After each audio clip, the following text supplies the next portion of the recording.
She was never supposed to be seen. For 18 years, Aria lived in the shadow of a sister the moon had already claimed, until the night she wore that sister's face to save her life, and stepped straight into the gaze of a king who wasn't supposed to notice her at all. If you've ever felt invisible, replaceable, chosen last, stay close, because tonight, something ancient is about to prove you wrong.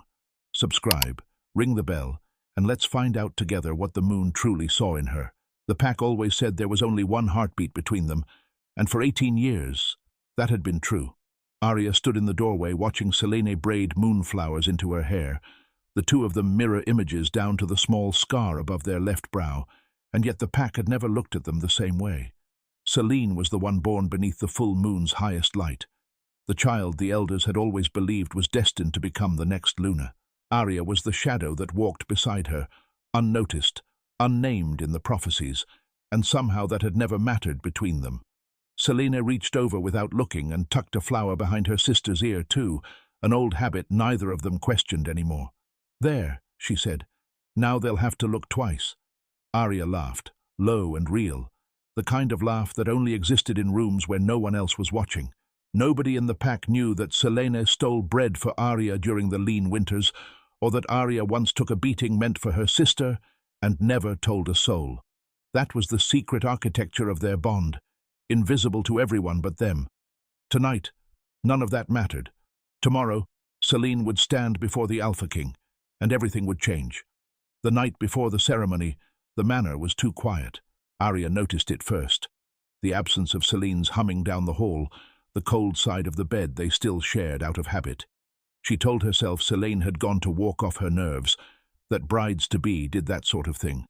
But when the candle burned down and the door never opened, something cold settled low in Aria's stomach, the kind of fear that doesn't announce itself with noise but with silence. She searched the gardens first, then the training grounds, her bare feet numb against the frost. She found only Selene's shawl, snagged on the iron gate at the pack's edge, fluttering like something had pulled her through in a hurry. Aria's hands shook as she pressed the fabric to her chest, breathing in the last trace of her sister's scent, lavender and smoke. "Selene," she whispered into the dark, and the dark said nothing back. For the first time in her life, Aria stood completely alone under the moon, and it terrified her more than anything ever had. By morning, the whispers had already hardened into a story nobody bothered to question. The bride got cold feet. She ran. Aria heard it from the kitchen maids, from the guards at the gate, from an elder who said it like it was almost expected of a girl who'd never wanted the crown badly enough. Only Aria refused to believe it.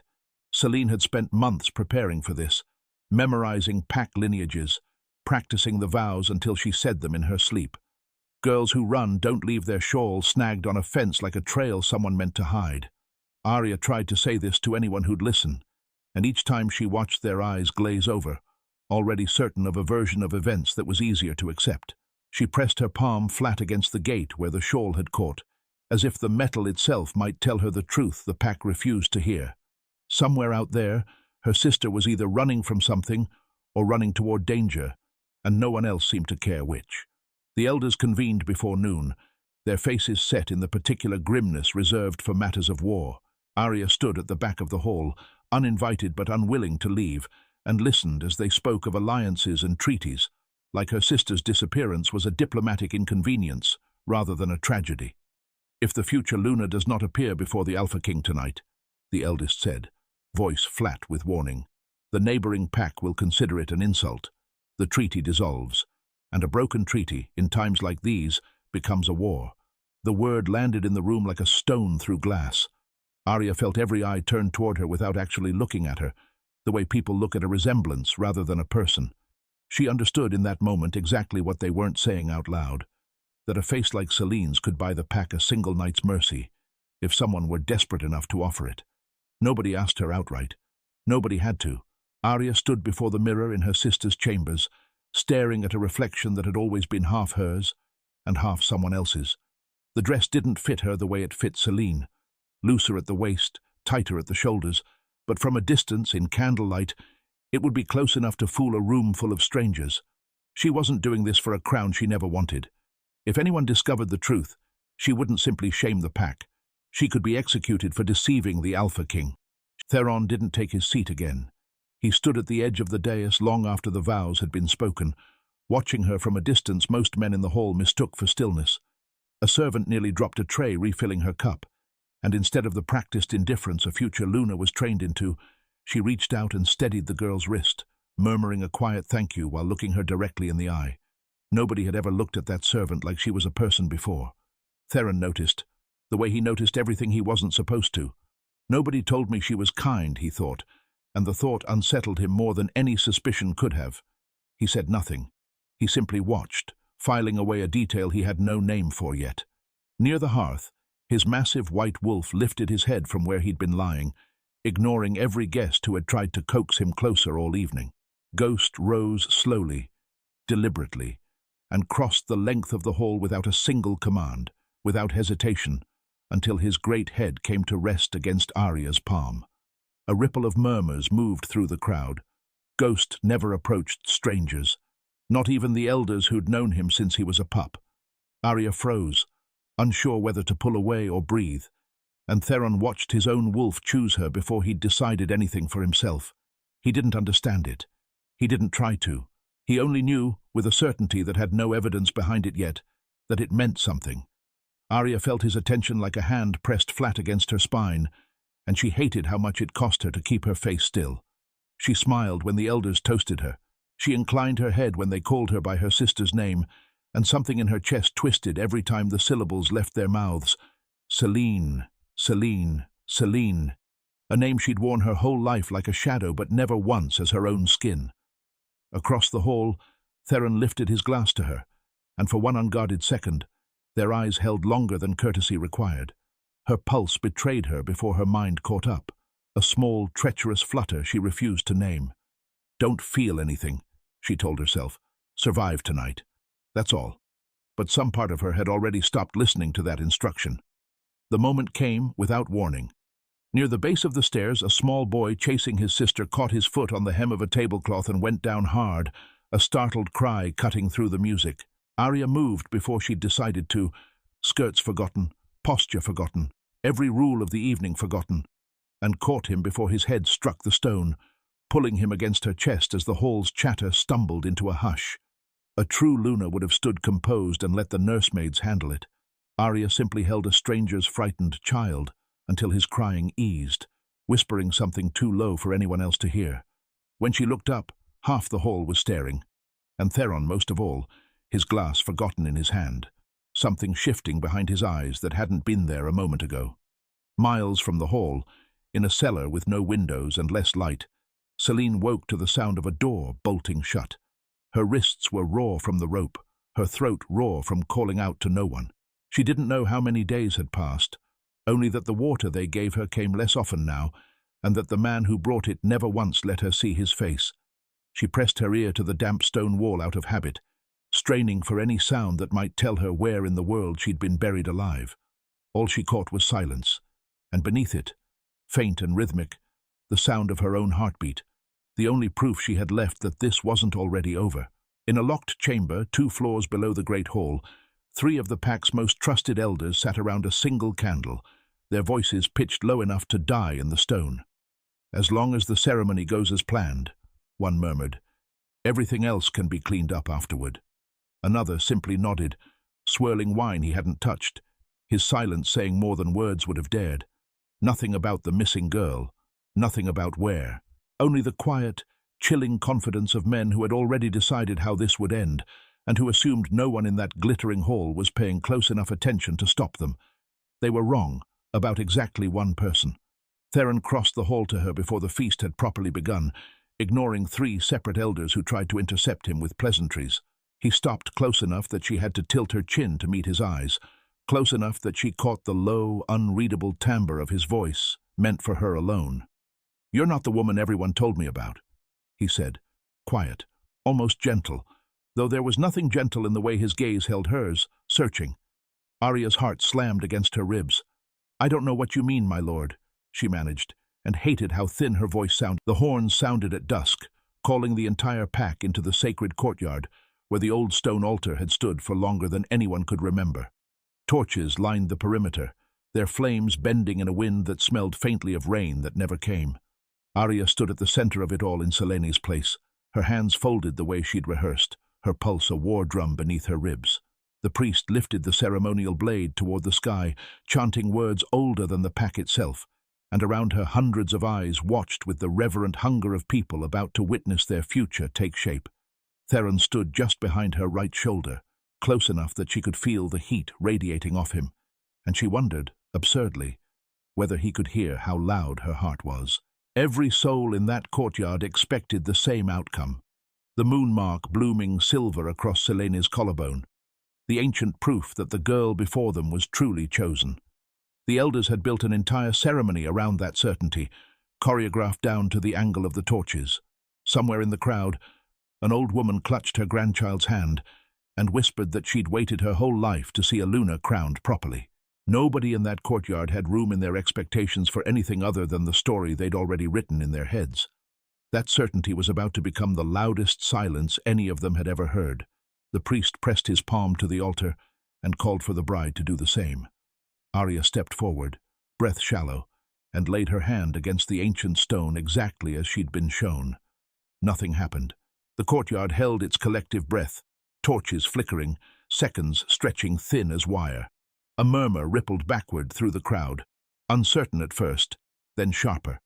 The elders exchanged glances loaded with a panic they were trying very hard not to show. Somewhere behind her, Aria heard Theron shift his weight, not toward her, not away, just still, watching, the same way he'd been watching all night. The ritual had failed, and in a pack that measured its future by the moon's judgment, failure was its own kind of verdict. In the chaos of murmurs and shifting bodies, nobody noticed at first that Aria hadn't stepped back from the altar. She stood frozen, staring at her own palm still resting against the stone, too stunned by the silence to move. And then, without warning, without ceremony, the altar answered. Silver light bloomed beneath her palm and spread up her wrist like frost catching fire, climbing her collarbone in delicate, unmistakable lines. The courtyard's gasp came all at once, a single sound from hundreds of throats, and before anyone else moved, Theron instinctively stepped between Aria and the crowd, a gesture too fast to be a decision, the kind of reflex a man doesn't stop to question until it's already done. Theron went utterly still beside her a heartbeat later, his eyes fixed on the mark now glowing against her skin, and for the first time all night, something other than suspicion crossed his face. It looked almost like awe. Across the courtyard, the three elders who had orchestrated Selene's disappearance exchanged alarmed glances over the heads of the crowd. One of them quietly took a step backward, melting toward the shadows at the edge of the torchlight. Their perfect plan had just begun to collapse, and they were the only three people in that courtyard who understood exactly how badly. The high priest staggered backward from the altar, his weathered face drained of color, and called for the eldest scroll-keeper by name. What followed was chaos dressed as ceremony, old men arguing in hushed, frantic voices while the crowd strained to hear. From beneath layers of dust and forgotten records, an ancient scroll emerged, its ink faded, but its words unmistakable once the priest began to read aloud, his voice shaking. The prophecy the pack had recited for generations, it turned out, had never meant what everyone assumed it meant. Every wedding, every crowning, every assumption built on those words for 100 years had been resting on a translation error nobody thought to question, until tonight forced their hand. The priest's voice cracked as he read the true words aloud, and the courtyard fell into a silence so complete that even the torches seemed to hold their flames still. The moon will reject the one chosen by men, and choose the one chosen by sacrifice, and choose the one willing to lose everything for another. The words hung in the air like smoke that refused to clear. Aria felt every eye in the courtyard shift toward her at once, not with suspicion this time, but with something closer to disbelief, bending slowly into reverence. Theron turned to face her fully now, searching her expression like a man rewriting everything he thought he understood in real time. Somewhere beneath the fear and the glowing mark still humming against her skin, Aria understood, with dawning horror, that the lie she'd told to save her sister had just become the truth the entire pack was about to kneel for. Around the courtyard, one by one, wolves lowered their heads, Not because the elders commanded it, not because tradition demanded it, but because something older than every law in the kingdom had already spoken, and for the first time in generations, the moon had chosen her own Luna.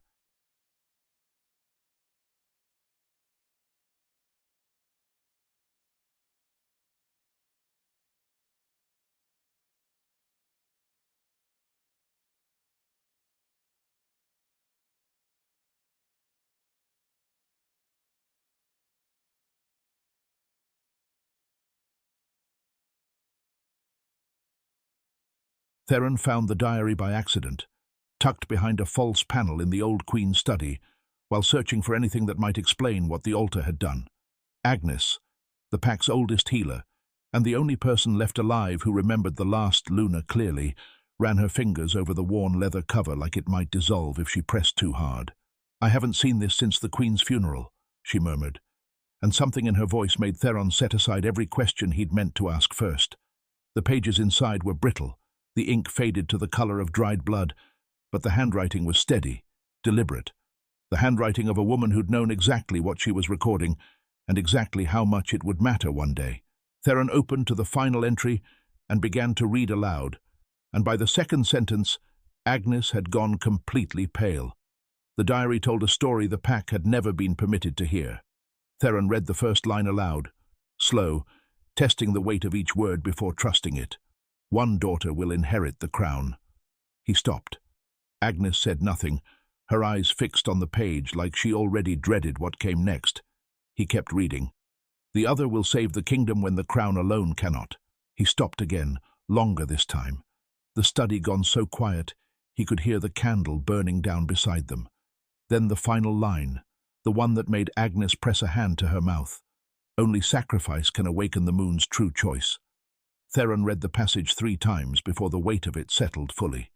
Aria hadn't stumbled into the moon's favor by desperate accident.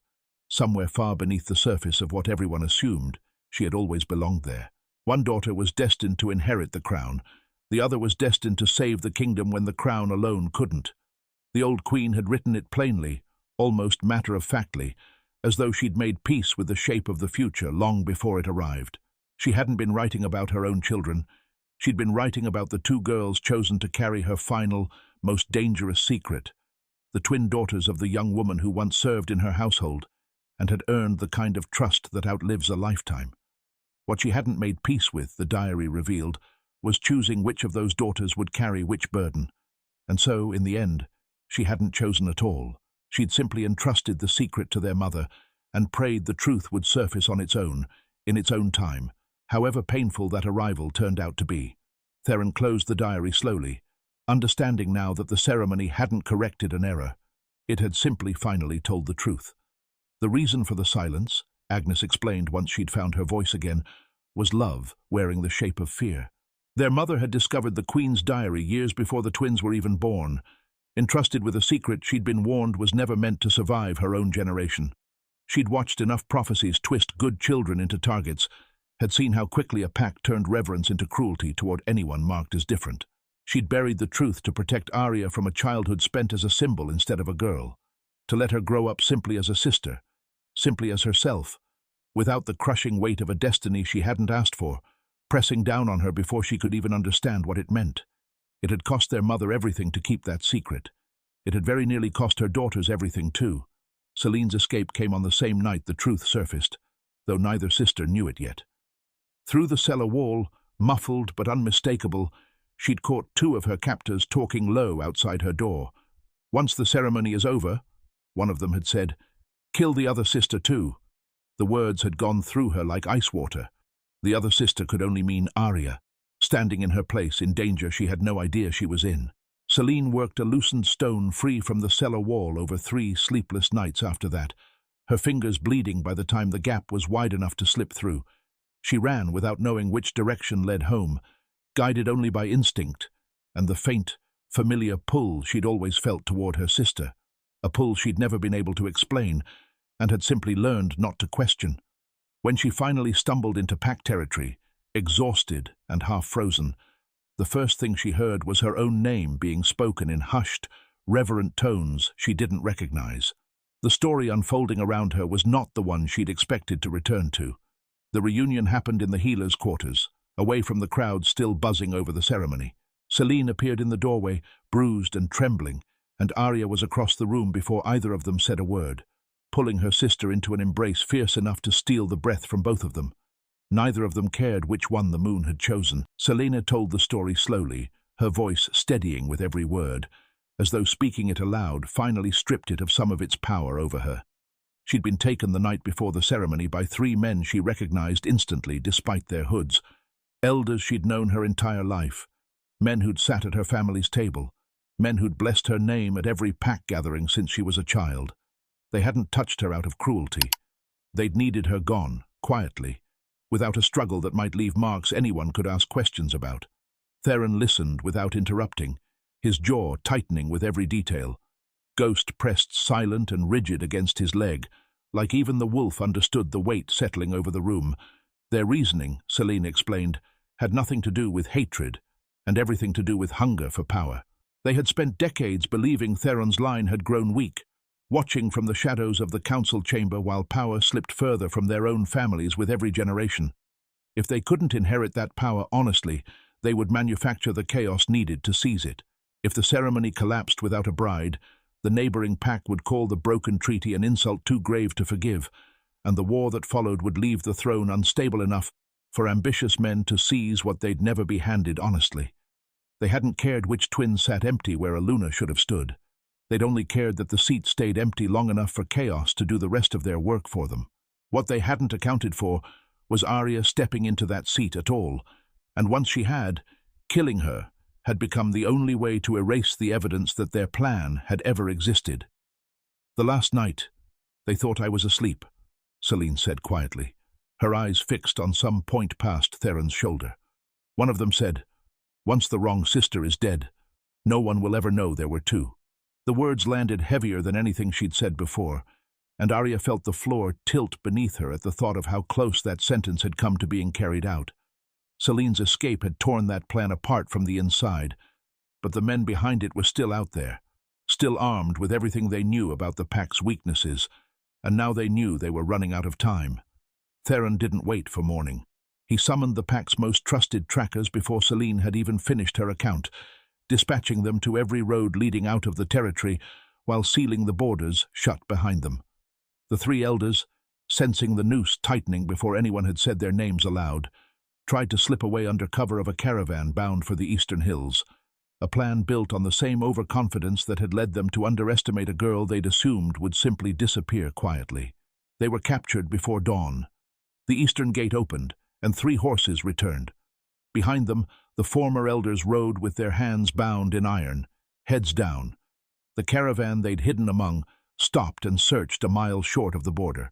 In their quarters, searched by Theron's own hand, the trackers found ledgers detailing payments to mercenaries, correspondence sketching the outline of a war they'd been quietly engineering for months, and a final damning letter naming exactly who was meant to inherit the chaos once the throne sat empty. The conspiracy that had cost Selene her freedom and nearly cost Aria her life unraveled in a single night, laid bare on parchment none of them had thought to burn. The trial was held in the same courtyard where the moon had chosen her Luna days before, the same stones still faintly warm with the memory of it. Theron stood before the assembled pack, stripping the 3 men of their titles one by one, his voice carrying without needing to be raised. One of them, defiant even in chains, lifted his chin and spat out the only defense he had left. "Everything we did was for the future of the pack." Theron didn't raise his voice. "No," he said. "Everything you did was for yourselves." Their lands were confiscated, their names struck from every record the pack kept.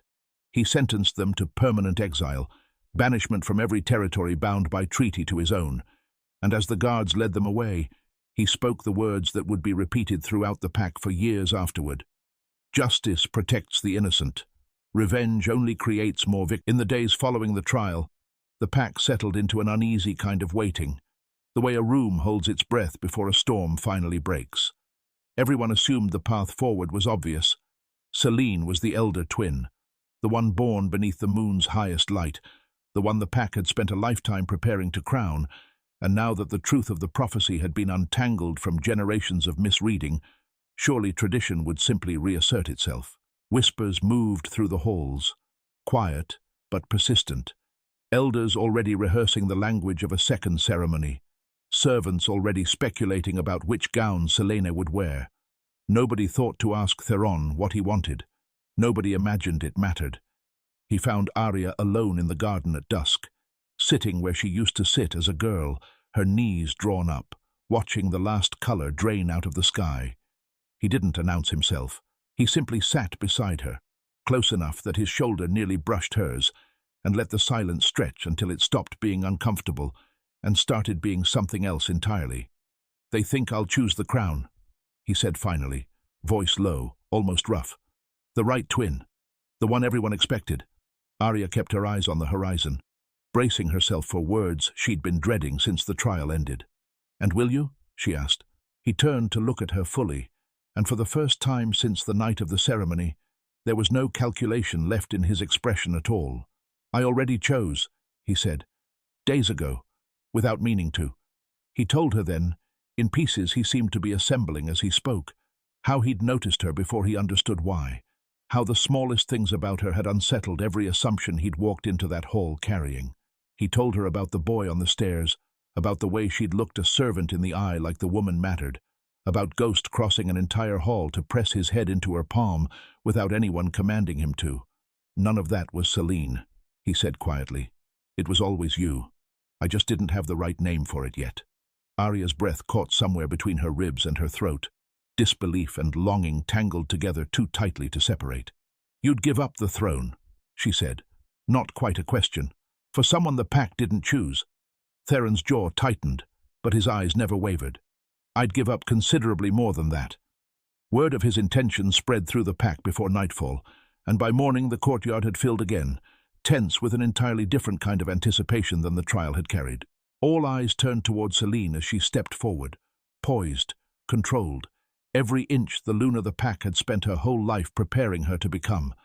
The silence stretched painfully thin, elders holding their breath, waiting for the outrage everyone assumed was coming, the fury of a woman watching her birthright slip away in favor of the sister who'd only ever stood in her shadow. Selene didn't give them outrage. She crossed the courtyard, took both of Aria's hands in hers, and smiled. Not the practiced smile of a Luna performing grace for a crowd, but something raw, something entirely her own. "For the first time," she said, loud enough for the whole courtyard to hear, "someone finally chose you." The words cracked something open in Aria's chest that she'd carried closed her entire life, every year of standing in a shadow she'd never resented, but had never quite escaped either.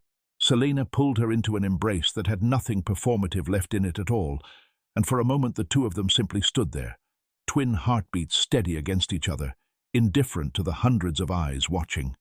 Then the light came. Silver bloomed across Aria's collarbone with a brightness the altar itself had never managed, climbing brighter, steadier, until it settled like something permanent beneath her skin. Around the courtyard, without a single command, without a single word from the elders, the entire pack sank to their knees, not toward a throne, not toward a bloodline, but toward the woman the moon had chosen twice now, in front of everyone, beyond any argument tradition could still make.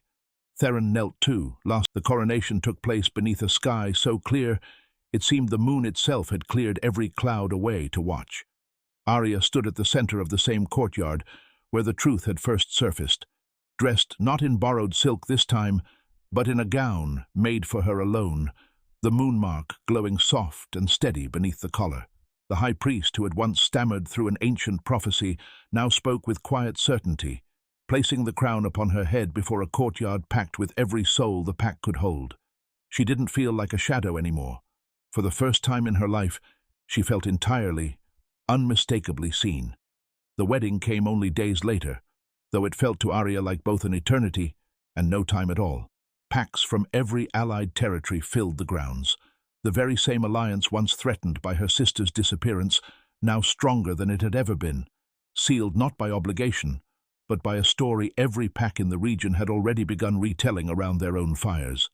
Before the ceremony began, Ghost walked calmly to Aria, sat beside her, and looked toward Theron, steady and unhurried, as though giving his own quiet blessing before anyone else was permitted to. The courtyard laughed softly. "Even he approves," someone whispered, and the tension of the morning cracked into something warmer. Theron stood at the altar waiting for her, Ghost seated calmly at his side, as though he'd known this outcome long before either of them had dared hope for it. When Aria reached him, he didn't wait for the ceremony's cue. He simply reached for her hand first, like he'd been waiting his whole life for permission he'd finally stopped needing. Selene stood at her sister's side through all of it, not as a footnote to someone else's happy ending, but as the pack's most trusted counselor, a role she'd claimed for herself with the same quiet fierceness that had carried her out of a cellar and home again. The two of them remained exactly what they'd always been to each other beneath every title the pack tried to layer on top. Inseparable, complete only in each other's company, twin heartbeats that had simply found their way back into rhythm. She never became Luna, yet no one ever questioned that the kingdom had gained two extraordinary leaders instead of one. Theron made a point of it publicly, more than once, that the kingdom's survival owed as much to Selene's courage as it did to any prophecy carved in stone. After the wedding, Theron found Selene alone near the edge of the courtyard, watching the celebration with the satisfied quiet of someone who'd earned the right to simply enjoy it. "I owe you an apology too," he said without preamble. Selene arched a brow, but there was no real edge behind it anymore. "Then spend the rest of your life treating my sister well," she said. "I intend to," Theron answered, and for the first time since they'd met, there was nothing guarded left in either of their expressions at all. At the wedding feast, Theron rose before the gathered pack and spoke the words he'd been waiting to say since the trial's end.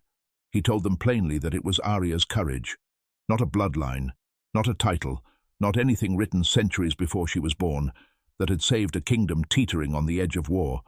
He said it looking directly at her, loud enough for every doubting elder in the hall to hear clearly, and something in Aria finally settled that had been unsettled since the night she first put on her sister's dress. Years passed the way seasons do, quietly, and then all at once. The pack that gathers now beneath the full moon is larger, steadier, bound by treaties that no longer feel fragile, its territory at peace in a way the old texts had once promised, but few had lived long enough to witness. Children who never knew a war run freely through halls that once held secret conspiracies, and somewhere among them,